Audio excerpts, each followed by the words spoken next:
नमस्कार, अध्ययन कक्ष में आप सभी का स्वागत है। तो आज की इस वीडियो में हम बात करने वाले हैं इंटरेस्ट एंड अटेंशन यानी रुचि एवं अवधान की। तो चलिए आज की वीडियो को शुरू करते हैं।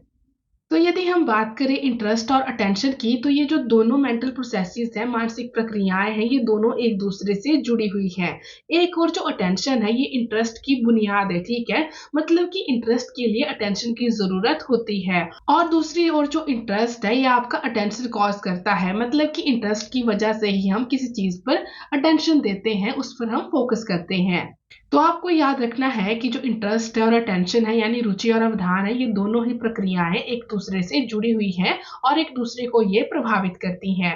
तो चलिए अब पहले हम बात कर लेते हैं अटेंशन की। So attention is an act of focusing or concentrating our consciousness on a particular object or idea of the environment.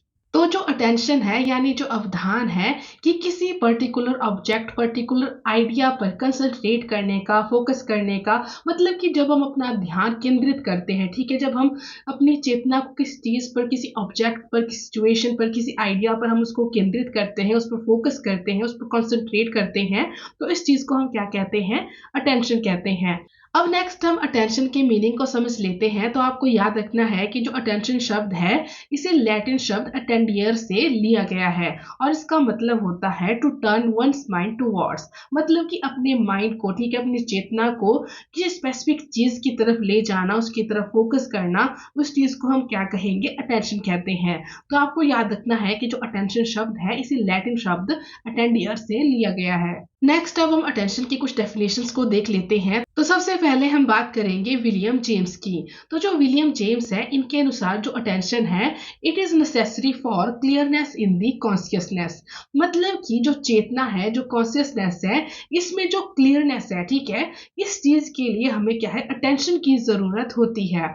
तो आपको याद रखना है कि जो विलियम जेम्स है, इनके अनुसार जो अटेंशन है, वो कॉन्शियसनेस की क्लियरनेस के लिए काफी ज्यादा इंपॉर्टेंट है, जरूरी है। नेक्स्ट अब हम बात करेंगे जेम्स रॉस की। So according to James Ross, attention is the process of getting an object or thought clearly before the mind. तो आपको याद रखना है कि जो जेम्स रॉस है, इनके अनुसार जो अटेंशन है, वो एक ऐसा प्रोसेस है जिसके थ्रू हम ऑब्जेक्ट्स को, और जो थॉट्स होते हैं, यानी जो भी ऑब्जेक्ट है, जो भी विचार है, जब हम उनको अपने माइंड के सामने बिल्कुल स्पष्ट रूप से, बिल्कुल क्लियरली जब हम उनको सामने ला पाते हैं, अपने माइंड के सामने ला पाते हैं, तो उस प्रोसेस को हम क्या कहते हैं? अटेंशन कहते हैं। मतलब कि जब हम किसी स्पेसिफिक ऑब्जेक्ट, किसी स्पेसिफिक थॉट को अपने माइंड के, अपने कॉन्शियसनेस में, अपने फोकस में ला पाते हैं, उस चीज को हम क्या कहेंगे? अटेंशन कहते हैं। तो आपको याद रखना है कि ये किसका कहना है? ये जेम्स रॉस का कहना है। नेक्स्ट अब हम बात करेंगे डम्बिल की। तो जो डम्बिल है, इनके अनुसार जो अटेंशन है, it is the concentration of conscience upon one object rather than upon another. It is essential element in all creative activities. तो जो डम्बिल है, ये अटेंशन को, अवधान को इस तरीके से डिफाइन करते हैं कि जो चेतना है, ठीक है, जो कॉन्शियसनेस है, जब हम चेतना को किसी एक ही वस्तु पर केंद्रित करते हैं, ठीक है, मतलब कि जब हम अपनी कॉन्शियस को सिर्फ किसी एक ऑब्जेक्ट पर उसको कंसंट्रेट करते हैं, उसको फोकस करते हैं, उसको हम क्या कहते हैं? उसको अवधान कहते हैं, अटेंशन कहते हैं। तो आपको याद रखना है कि जो डम्बिल है, इनके अनुसार जो अवधान है, जो अटेंशन है, उसका अर्थ होता है कि हमें अपनी चेतना को, अपनी जो कॉन्शियसनेस है, हमें उसको सिर्फ किसी एक ऑब्जेक्ट पर, किसी एक वस्तु पर केंद्रित करना है। इसी के साथ डम्बिल ने कहा है कि जो अटेंशन है, ठीक है, ये हर एक जो क्रिएटिव एक्टिविटी होती है, उसका एक एसेंशियल एलिमेंट है। तो आपको डम्बिल के बारे में याद रखना है, ये काफी ज्यादा इंपॉर्टेंट डेफिनेशन है, आपके एग्जाम पॉइंट ऑफ व्यू से बहुत ज्यादा ही जरूरी है। अब नेक्स्ट हम बात करेंगे टू फील्ड्स ऑफ अटेंशन की। तो जो अटेंशन होते हैं, आपको याद रखना है कि इसके टू फील्ड होते हैं। एक को हम बोलते हैं अटेंशन, जहां पर हम बात करते हैं फोकस ऑफ कॉन्शियसनेस की, और दूसरा होता है इन अटेंशन, जिसको हम कहते हैं मार्जिन ऑफ कॉन्शियसनेस। तो पहले हम बात करते हैं अटेंशन की, जहां पे हम बात करते हैं फोकस ऑफ कॉन्शियसनेस की। मतलब कि आपकी कॉन्शियसनेस, आपकी चेतना का केंद्र क्या है, ठीक है, मतलब कि वो कौन सी चीजें हैं जो उस मूवमेंट पर आपके फोकस में है, उसको हम क्या कहेंगे? अटेंशन कहेंगे। और दूसरी ओर जो इन अटेंशन है, यानी जो मार्जिन ऑफ कॉन्शियसनेस है, इसमें वो सारी चीजें आ जाती हैं जिन पर कि आपका ध्यान नहीं होता है, ठीक है। मतलब कि ऐसे ऑब्जेक्ट, ऐसी एक्टिविटीज, ऐसी चीजें जो कि आपके सामने तो हैं लेकिन क्या है वो आपके अटेंशन में नहीं है, तो हम उनको क्या कहेंगे कि ये सारी चीजें क्या है, कॉन्शियसनेस के मार्जिन पर हैं। तो आपको याद रखना है कि जब भी हम अपने अटेंशन को किसी ऑब्जेक्ट पर, किसी भी चीज पर जब हम उसको फोकस करते हैं, उसको कंसंट्रेट करते हैं, उसको केंद्रित करते हैं, तो दूसरी जो भी चीजें होती हैं उसको छोड़ के वो सभी आपके मार्जिन ऑफ कॉन्शियसनेस पर रहती हैं। तो आई होप कि यहाँ से आपको फील्ड ऑफ अटेंशन क्लियर हो गया होगा। नेक्स्ट अब हम बात करेंगे कैरेक्टरिस्टिक्स ऑफ अटेंशन की, जिसमें हम अवधान के यानी अटेंशन की कुछ विशेषताओं को देखेंगे। सबसे पहला पॉइंट है that attention is not a mental power but a mental activity. तो आपको याद रखना है कि जो अवधान है वो कोई मानसिक शक्ति नहीं है, बल्कि ये क्या है, एक मानसिक प्रक्रिया है, एक मानसिक क्रिया है, एक मेंटल एक्टिविटी है। नेक्स्ट है कि जो अटेंशन है वो डायनामिक होता है, मतलब कि जो अटेंशन है वो क्या है, परिवर्तनशील होता है। अब ऐसा तो नहीं होता कि हम अपने अटेंशन को सिर्फ एक ही जगह रखते हैं, ठीक है। कई बार क्या होता है, हमारा जो ध्यान है, जो अटेंशन है वो डाइवर्ट हो जाता है। मतलब कि क्या है, जो अटेंशन है वो परिवर्तनशील है, वो डायनामिक है। नेक्स्ट इसके बाद है कि जो अटेंशन है वो सिलेक्टिव है, मतलब कि जो अवधान है वो क्या है, चयनात्मक है। अब ऐसा तो नहीं है कि हम अपने आसपास की हर चीज को ही अटेंशन देते हैं, हम सिर्फ कुछ सिलेक्टिव चीजों को ही अपने ध्यान में लाते हैं, अपने फोकस में लाते हैं। तो आपको याद रखना है कि जो अटेंशन है वो एक सिलेक्टिव प्रोसेस है। इसी के साथ आपको याद रखना है कि जो अटेंशन है वो उद्देश्यपूर्ण होते हैं, क्योंकि हम जब भी किसी चीज को अपने फोकस में लाते हैं, उसको अपना अटेंशन देते हैं, तो वहां हमारा कोई ना कोई गोल होता है, कोई ना कोई उद्देश्य रहता है। इसी के साथ आपको अटेंशन के बारे में याद रखना है कि अटेंशन में जो इंडिविजुअल है उनमें मानसिक तत्परता होनी चाहिए, मतलब कि जो इंडिविजुअल है वो मेंटली रेडी होना चाहिए। अभी हमने बात की कि जो अटेंशन है वो एक मेंटल एक्टिविटी है, ठीक है, क्योंकि यहाँ पर इंडिविजुअल क्या है, कुछ चीजों को अपने फोकस में लाते हैं, कुछ विचारों को अपने ध्यान में लाते हैं, कुछ स्पेसिफिक चीजों पर वो कंसंट्रेट करते हैं। तो आपको याद रखना है कि ये क्या है, एक मेंटल एक्टिविटी है, और यहाँ पर जो इंडिविजुअल है उनका मानसिक रूप से रेडी रहना बहुत जरूरी होता है। क्योंकि यदि इंडिविजुअल रेडी ही नहीं होगा तो वो किसी चीज पर फोकस कैसे कर पाएगा, वो किसी चीज को अटेंशन कैसे दे पाएगा। तो आपको याद रखना है कि जो अटेंशन है इसके लिए जरूरी है कि जो इंडिविजुअल हो वो मेंटली रेडी हो। इसी के साथ यदि हम अटेंशन की कुछ और कैरेक्टरिस्टिक की बात करें तो आपको याद रखना है कि जो अटेंशन होते हैं वो पॉजिटिव भी हो सकते हैं और नेगेटिव भी हो सकते हैं। पॉजिटिव का मतलब है, आप देखो, हम किसी एक जगह पर जब अपने ध्यान को फोकस करते हैं, हम वहां पे उसको कंसंट्रेट करके रखते हैं, तो इसे हम क्या कहेंगे, इसे हम पॉजिटिव अटेंशन कहेंगे। अब दूसरी तरफ अब हम क्या कर रहे हैं, किसी एक चीज पर अपने ध्यान को फोकस करने के लिए, केंद्रित करने के लिए हम और जगह से अपने मन को हटा रहे हैं, ठीक है। तो इस चीज को हम इसका नेगेटिव एस्पेक्ट कहेंगे।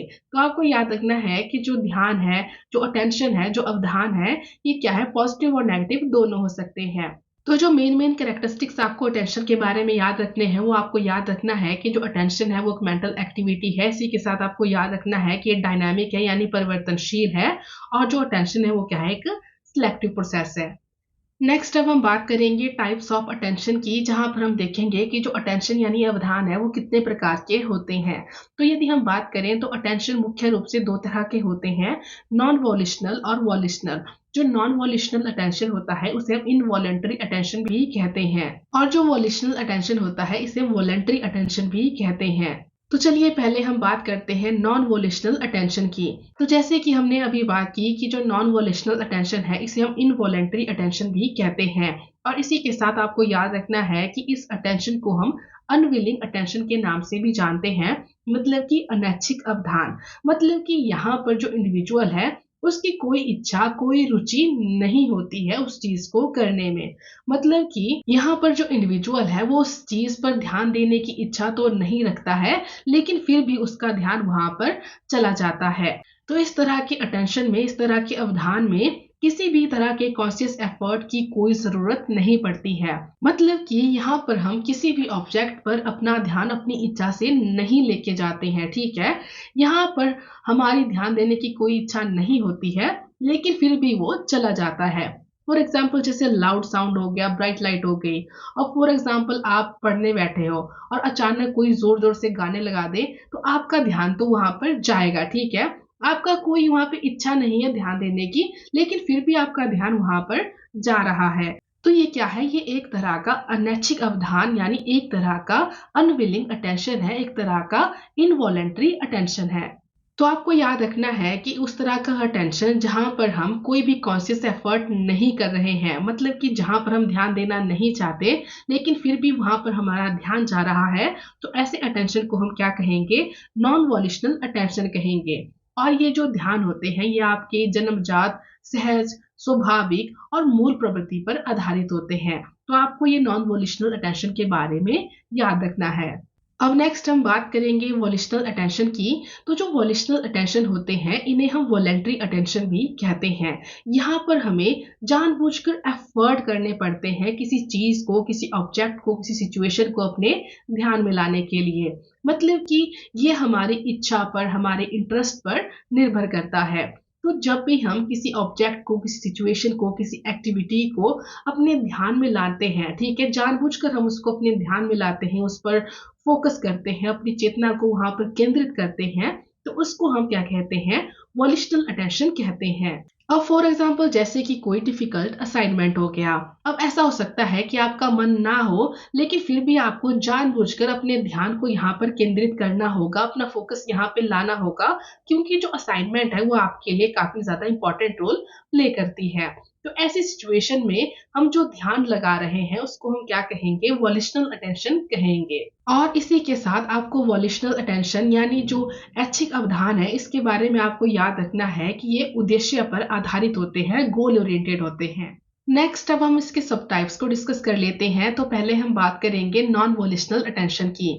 यहाँ पर हम बात करेंगे एनफोर्स्ड अटेंशन की और स्पॉन्टेनियस अटेंशन की। तो जो एनफोर्स्ड अटेंशन है ये किसी पर्सन का ऐसा अटेंशन होता है जो कि किसी इंस्टिंक्ट की वजह से आया हो, ठीक है। अब फॉर एग्जाम्पल जैसे कि आपके सामने कोई हंस रहा है, ठीक है, तो आपको क्यूरियोसिटी होगी कि ये क्यों हंस रहा है, ठीक है, आपको इच्छा होगी जानने की। तो यहाँ पर जो अटेंशन है, जो ध्यान है, वो किस वजह से आकर्षित हुआ है, इंस्टिंक्ट की वजह से आया है। तो इस तरह के अटेंशन को हम क्या कहेंगे, एनफोर्स्ड अटेंशन कहेंगे। अब नेक्स्ट हम बात करेंगे स्पॉन्टेनियस अटेंशन की। तो ये एक ऐसा अटेंशन है जो कि सेंटिमेंट्स और इंटरेस्ट की वजह से उत्पन्न होते हैं। और इसी के साथ आपको याद रखना है कि जो स्पॉन्टेनियस अटेंशन होता है इसमें पर्सनल इंटरेस्ट भी शामिल होता है। अब नेक्स्ट हम बात कर लेते हैं वॉल्यूशनल अटेंशन के सब टाइप्स की। तो इसमें हम बात करेंगे इम्प्लिसिट और एक्सप्लिसिट अटेंशन की। तो जो आपके इम्प्लिसिट अटेंशन होते हैं ये ऐसे अटेंशन, ऐसे अवधान होते हैं जो कि किसी मोटिव से इंट्रोड्यूस होते हैं, किसी मोटिव की वजह से अराइज होते हैं। और यहाँ पर रिवॉर्ड और पनिशमेंट काफी ज्यादा इंपॉर्टेंट रोल प्ले करते हैं। मतलब कि जो आपके इम्प्लिसिट अटेंशन होता है यहाँ पर हम किसी चीज पर इसलिए अपना फोकस लाते हैं, इसलिए अपना ध्यान लाते हैं क्योंकि या तो हमें वहां पे कोई रिवॉर्ड मिलेगा या फिर हमें वहां पे पनिशमेंट मिलेगी। तो जब भी रिवॉर्ड और पनिशमेंट की वजह से हमारा जो ध्यान होता है और जब हम किसी चीज पर उसको केंद्रित करते हैं, कॉन्सेंट्रेट करते हैं, तो उसको हम क्या कहेंगे, इम्प्लिसिट अटेंशन कहेंगे। और दूसरी ओर जो एक्सप्लिसिट अटेंशन है ये रिपीटेड विल ऑफ एक्ट की वजह से होता है। मतलब कि यदि हम किसी काम को बार बार करते रहते हैं तो नेक्स्ट टाइम जब भी वो काम हमारे सामने आता है तो हम उसको ऑटोमेटिकली करने लगते हैं। तो आपको याद रखना है कि जो एक्सप्लिसिट अटेंशन है ये आपका रिपीटेड विल ऑफ एक्ट की वजह से आता है। नेक्स्ट अब हम बात करेंगे डिटर्मिनेंट्स ऑफ अटेंशन की, जहां पर हम जानेंगे कि वो कौन से फैक्टर्स हैं जो कि हमारे अटेंशन को, ध्यान को प्रभावित करते हैं। तो यहाँ पर हम दो तरह के फैक्टर्स की बात करेंगे, एक्सटर्नल और इंटरनल। तो जो आपके एक्सटर्नल डिटर्मिनेंट्स है इसमें आपके पास nature of stimulus, intensity of stimulus, size of stimulus, location of stimulus और चेंज ऑफ स्टिमुलस, ये सभी चीजें इसमें आ जाती हैं। अब स्टिमुलस का नेचर कैसा है, उसकी इंटेंसिटी कैसी है, उसका साइज क्या है, वो किस जगह पर है, वो कैसे खुद को चेंज कर रहा है, आपको याद रखना है कि ये सभी चीजें अटेंशन को प्रभावित करती हैं। इसी के साथ कुछ इंटरनल डिटर्मिनेंट्स भी होते हैं, जैसे कि आपका इंटरेस्ट हो गया, बेसिक ड्राइव्स हो गई, मेंटल सेट हो गया, आपका एम, आपका गोल हो गया, हैबिट्स, इमोशंस, पास्ट एक्सपीरियंसेस, ये सभी चीजें अटेंशन को प्रभावित करती हैं। नेक्स्ट अब हम बात करेंगे इंटरेस्ट की। तो आपको याद रखना है कि जो ये टर्म है इंटरेस्ट, इस टर्म को लैटिन शब्द इंट्रीज से लिया गया है, ठीक है। आपको याद रखना है कि इस शब्द को लैटिन शब्द इंट्रीज से लिया गया है। अब यदि हम इसको डिफाइन करें तो हम कह सकते हैं that interest is a feeling or attitude that motivates people to focus on a particular activity, goal or area of research. तो हम कह सकते हैं कि जो इंटरेस्ट यानी रुचि है ये एक ऐसी भावना है, एक ऐसा एटीट्यूड है जो कि किसी इंडिविजुअल को किसी पर्टिकुलर एक्टिविटी पर, किसी पर्टिकुलर गोल पर, किसी पर्टिकुलर एरिया ऑफ रिसर्च पर फोकस्ड रहने के लिए मोटिवेट करता है। और इसी के साथ आपको याद रखना है कि जो इंटरेस्ट है ये एक ऐसी साइकोलॉजिकल स्टेट है जो कि किसी एक छोटे से मूवमेंट यानी टेम्परेरी तौर पर भी हो सकती है और ये परमानेंट भी हो सकती है। मतलब कि जो इंटरेस्ट है वो एक ऐसी साइकोलॉजिकल स्टेट है जो थोड़े से समय के लिए भी हो सकती है या फिर काफी लंबे समय के लिए भी हो सकती है। अब नेक्स्ट हम इसकी कुछ डेफिनेशन को देख लेते हैं। तो पहले हम बात करेंगे मर्फी की। So according to Murphy, interest are the conditional stimuli related to goal objects and expressed as likes or dislikes of activities, object, characteristics और people in the environment। तो जो मर्फी है इनके अनुसार जो इंटरेस्ट यानी रुचि है ये ऐसे कंडीशनल स्टिमुली हैं जो कि किसी गोल, किसी ऑब्जेक्ट के साथ जुड़े हुए हैं और हम इनको लाइक्स और डिसलाइक्स की तरह एक्सप्रेस करते हैं। मतलब कि जैसे हम किसी एक्टिविटी को लाइक करते हैं या फिर हम उसको डिसलाइक करते हैं, तो इनके अनुसार जब भी हम इन चीजों को लाइक्स और डिसलाइक्स की फॉर्म में एक्सप्रेस करते हैं तो इस चीज को हम क्या कहेंगे, इंटरेस्ट कहेंगे। नेक्स्ट अब हम बात करेंगे क्रो एंड क्रो की। So according to Crow and Crow, interest may be referred to the motivating force that impels us to attend to a person, a thing or an activity, or it may be the affective experience that has been। तो crow and crow के अनुसार जो interest यानी रुचि है वो एक ऐसी motivating force है जो कि हमें किसी पर्सन को, किसी एक्टिविटी को, किसी भी ऑब्जेक्ट को अटेंड करने के लिए प्रेरित करती है। मतलब कि क्या है, एक ऐसी अभिप्रेरणा है, एक ऐसी मोटिवेटिंग फोर्स है, एक ऐसी मोटिवेशन है जो कि हमें किसी एक्टिविटी को करने के लिए प्रेरित करती है या फिर किसी ऑब्जेक्ट को, किसी पर्सन को अटेंड करने के लिए हमें क्या है वो प्रेरणा देती है। तो नेक्स्ट हम बात करेंगे टाइप्स ऑफ इंटरेस्ट की। तो यहाँ पर हम इंटरेस्ट के कुछ मेन टाइप्स की बात करेंगे। तो सबसे पहले हम बात करेंगे एक्सट्रिंसिक इंटरेस्ट की। तो जो एक्सट्रिंसिक इंटरेस्ट है इसमें वो सभी एक्टिविटीज आ जाती हैं जिनसे कि हमें सेटिस्फेक्शन मिलता है, प्लेजर मिलता है। तो आपको याद रखना है कि वो सभी एक्टिविटीज जिनसे कि एक इंडिविजुअल को प्लेजर मिलता है, खुशी मिलती है, सेटिस्फेक्शन मिलती है, उनको हम क्या कहते हैं, एक्सट्रिंसिक इंटरेस्ट कहते हैं। और अक्सर इस तरह की ये जो एक्टिविटीज होती हैं ये किसी ना किसी टेम्परेरी एक्सटर्नल फोर्स की वजह से मोटिवेटेड होती है। तो आपको याद रखना है कि जब भी हम किसी ऐसी एक्टिविटी को करते हैं जहाँ की हमें प्लेजर मिल रहा है, सेटिस्फेक्शन मिल रही है, तो उसके पीछे कोई ना कोई ऐसी एक्सटर्नल फोर्स रही होती है जो कि हमें उस चीज को करने के लिए मोटिवेट करती है। और अक्सर इस तरह की चीजें करने से हमें क्या मिलता है, प्लेजर मिलता है, सेटिस्फेक्शन मिलती है। और ये सभी एक्टिविटीज आपकी एक्सट्रिंसिक इंटरेस्ट में आती है। अब नेक्स्ट हम बात करेंगे इंट्रिंसिक इंटरेस्ट की। तो आपको याद रखना है कि जो इंट्रिंसिक इंटरेस्ट है ये डीप रूटेड इंटरेस्ट होते हैं। मतलब कि ये हमारे अंदर काफी ज्यादा डीपली रूटेड होते हैं। फॉर एग्जाम्पल, एक माँ का जो अपने बच्चे के लिए प्यार होता है वो क्या है, इंट्रिंसिक इंटरेस्ट में आता है, क्योंकि यहाँ पर जो प्यार की भावना है वो क्या है, बिल्कुल डीप रूटेड है, बिल्कुल गहराई में जड़ी हुई है। तो इस तरह की चीजें कहाँ पर आती हैं, आपकी इंट्रिंसिक इंटरेस्ट में आती है। नेक्स्ट अब हम बात करेंगे नेटिव इंटरेस्ट की। तो जो नेटिव इंटरेस्ट होते हैं ये ऐसे इंटरेस्ट होते हैं जो कि नेचुरल टेंडेंसी से अराइज होते हैं, उत्पन्न होते हैं। और जैसे कि हमारा इंस्टिंक्ट हो गया, हमारे इमोशंस हो गए। तो जब भी हमारे इंस्टिंक्ट से, हमारे इमोशन से जो भी इंटरेस्ट अराइज होते हैं उनको हम क्या कहते हैं, नेटिव इंटरेस्ट कहते हैं। फॉर एग्जाम्पल, जो बच्चे होते हैं उन्हें खेलना पसंद होता है, वो खेलने में इंटरेस्ट लेते हैं क्योंकि खेलना क्या है, उनकी बेसिक इंस्टिंक्ट है। ठीक है, तो आपको याद रखना है कि जो भी इंटरेस्ट आपके इंस्टिंक्ट और इमोशन की वजह से अराइज होते हैं वो कहाँ पर आते हैं, वो नेटिव इंटरेस्ट में आते हैं। अब नेक्स्ट हम बात करेंगे एक्वायर्ड इंटरेस्ट की। तो जो एक्वायर्ड इंटरेस्ट होते हैं इन्हें हमने एक्वायर किया होता है। मतलब कि ये हमें जन्मजात से नहीं होते हैं, हम इनको एक्वायर करते हैं। अब जो भी चीजें हम सेंटिमेंट्स की वजह से करते हैं, हैबिट्स, कैरेक्टर और आइडल्स की वजह से करते हैं, ये सभी आपके एक्वायर्ड इंटरेस्ट में आती है। नेक्स्ट अब हम बात करेंगे कैरेक्टरिस्टिक्स ऑफ इंटरेस्ट की, जहां पर हम इंटरेस्ट की कुछ विशेषताओं को देखेंगे। तो जो इंटरेस्ट है, इसमें आपकी क्यूरियोसिटी होती है, एंगेजमेंट होती है, और आपको याद रखना है कि ये परमानेंट और टेम्परेरी दोनों हो सकते हैं। अब जो क्यूरियोसिटी हम जानते हैं कि इसका मतलब होता है जिज्ञासा। अब जो इंटरेस्ट होते हैं, रुचियां होती हैं, वो अक्सर क्या है, क्यूरियोसिटी की वजह से अराइज होती हैं। तो जब भी हम किसी पर्टिकुलर ऑब्जेक्ट या एक्टिविटी या किसी भी चीज के लिए जब हम क्यूरियोसिटी को फील करते हैं, हम फैसिनेशन को फील करते हैं, तो उस वजह से उस चीज में क्या है, हमारा इंटरेस्ट पैदा हो जाता है। तो आपको याद रखना है कि जो इंटरेस्ट है उसमें क्या है, क्यूरियोसिटी होती है। और ये जो क्यूरियोसिटी होती है, यही इंडिविजुअल को मोटिवेट करती है कि वो चीजों को देखे, उनको एक्सप्लोर करे, उनको समझे। इसी के साथ हमने बात की कि इसमें एंगेजमेंट होती है। अब देखो, जो इंटरेस्ट है उसमें क्या है, आपकी एंगेजमेंट होती है। अब फॉर एग्जांपल आप किसी एक्टिविटी में इंटरेस्टेड हो, तो मतलब कि आप उसमें इन्वॉल्व रहोगे, आप उसमें एंगेज रहोगे, ठीक है। तो ऐसी जो एक्टिविटीज होती हैं, यहाँ पर इंडिविजुअल क्या है, अपना टाइम इन्वेस्ट करता है, एफर्ट देता है, और बहुत ज्यादा ध्यान यहाँ पे वो लगाता है। तो आपको याद रखना है कि जो इंटरेस्ट होता है उसमें एंगेजमेंट भी जरूरी होती है। इसी के साथ आपको याद रखना है कि जो इंटरेस्ट है वो आपके परमानेंट भी हो सकते हैं और टेम्परेरी भी हो सकते हैं। हो सकता है कि किसी चीज में आपका इंटरेस्ट सिर्फ कुछ दिनों के लिए हो, कुछ थोड़े से समय के लिए हो, और कुछ ऐसी एक्टिविटीज भी हो सकती हैं, कुछ ऐसी चीजें भी हो सकती हैं जहां पर आपका इंटरेस्ट क्या है, परमानेंट रहे, काफी लंबे समय तक रहे। इसी के साथ कुछ ऐसी रुचियां हो सकती हैं जो बिल्कुल डीप रूटेड हो, और कुछ ऐसी चीजें भी हो सकती हैं जो कि बिल्कुल सुपरफिशियल हो, यानी बाह्य तौर पे हो। नेक्स्ट अब हम बात करेंगे फैक्टर्स अफेक्टिंग इंटरेस्ट की।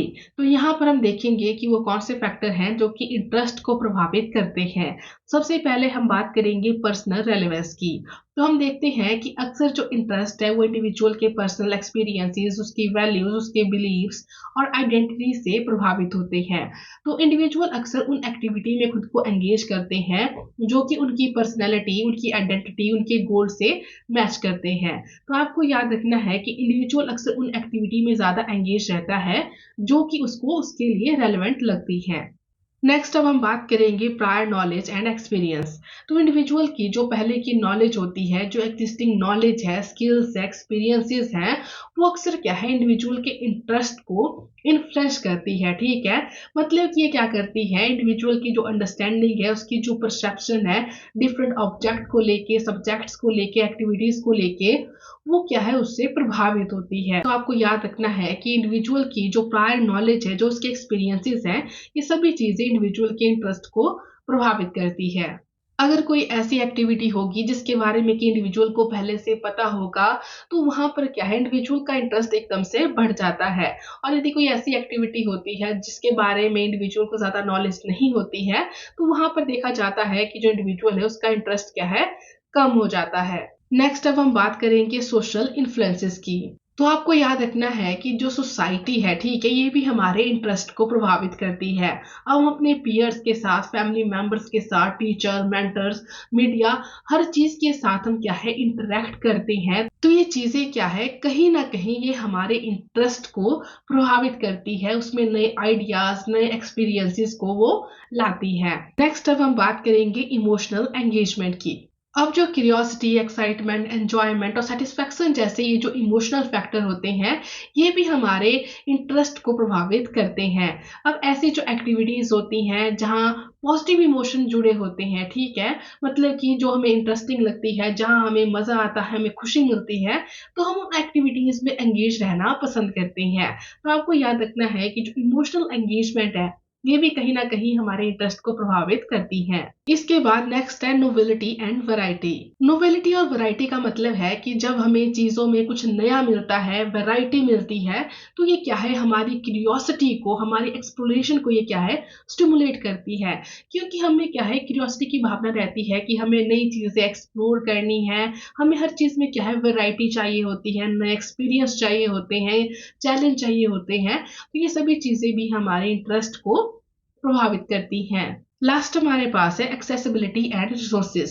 तो हमारे पास किस तरह के रिसोर्सेज हैं, अपॉर्चुनिटीज हैं, और क्या हमारी उन तक पहुंच है, ये चीजें भी हमारे इंटरेस्ट को प्रभावित करती हैं। तो आपको याद रखना है कि जो पर्सनल रेलेवेंस है, प्रायर नॉलेज एंड एक्सपीरियंस है, सोशल इन्फ्लुएंसेस है, इमोशनल एंगेजमेंट है, नोवेलिटी एंड वैरायटी है, एक्सेसिबिलिटी एंड रिसोर्सेज हैं, ये सभी चीजें हमारे इंटरेस्ट को, हमारी रुचियों को कहीं ना कहीं प्रभावित करते हैं। इसी के साथ आज की वीडियो में इतना ही। मिलते हैं नेक्स्ट वीडियो में। Thank you.